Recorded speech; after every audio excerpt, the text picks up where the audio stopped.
Hey everyone, my school just bought a brand new stereo microscope. So we caught this rather large ant in this jar so we can take a look at it under the new microscope.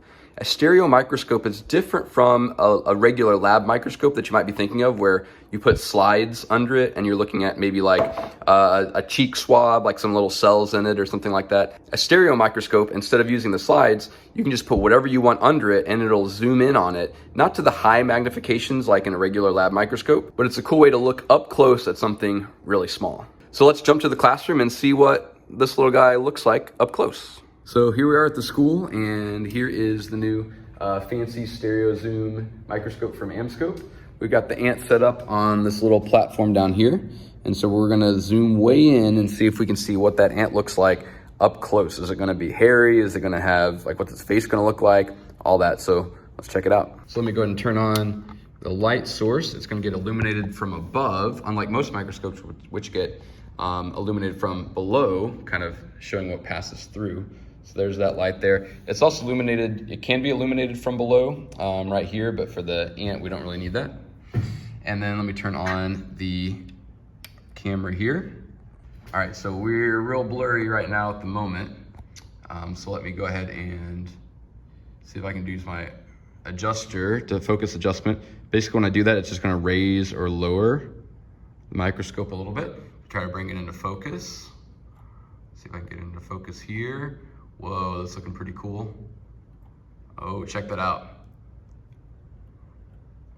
Wow, awesome. So I can see some stuff already. I see its little antenna there. It looks like it's got some hairs on its head. It's got about as many hairs as I do. Looks like its body is pretty hairy here. So let's see if we can zoom in a little bit on it. Now we're gonna lose our focus whenever I use the zoom here. So then we'll have to turn the other knob and get it into focus there, and we can start to see the head of the ant. That's pretty cool. I can change the focus a little bit and see its little antenna right there. And I can see its legs there. They're looking kind of hairy. Wow, look at that face. Let's see if we can zoom in a little bit more on those pincers too. All right, let me do the, whoa. There we go, wow. So that's the mandible of the ant. It's gonna use that to grab onto things and carry things and maybe fight off some predators and stuff, I don't know. But you can see it's got little hairs on there too, which is kind of cool. And I guess when an ant bites you, it's probably, that's what it's using. I don't know if these particular ants bite or not, but it looks like it could. I just wanna look at the texture of the skin a little bit too. It's kind of cool. It looks like kind of bumpy and ridgy and stuff. I can see all those bumps in there and everything. And then let me pull this down a little bit. Oh, and you can see its eyes. Look at its eye up there. I don't know if I can zoom in any closer without switching out a lens. You can see all the bumps of its eye right there. All right, I want to move down a little bit on it. See some of those, like, you can see it's like hairy legs. It's got something like stuck on its leg there maybe. Oh, you can see something moving. What is going on? Oh my gosh, what is that?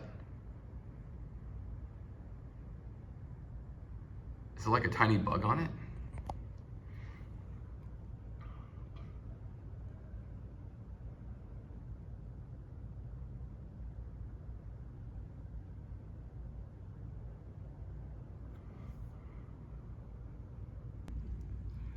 All right, so I wasn't able to get whatever that was crawling on it back into view or anything, but here's some more kind of views of different parts of the ant.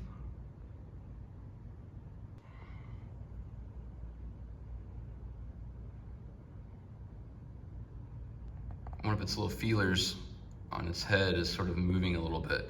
I think the ant's dead, but seems to have a little bit of movement left. I don't know.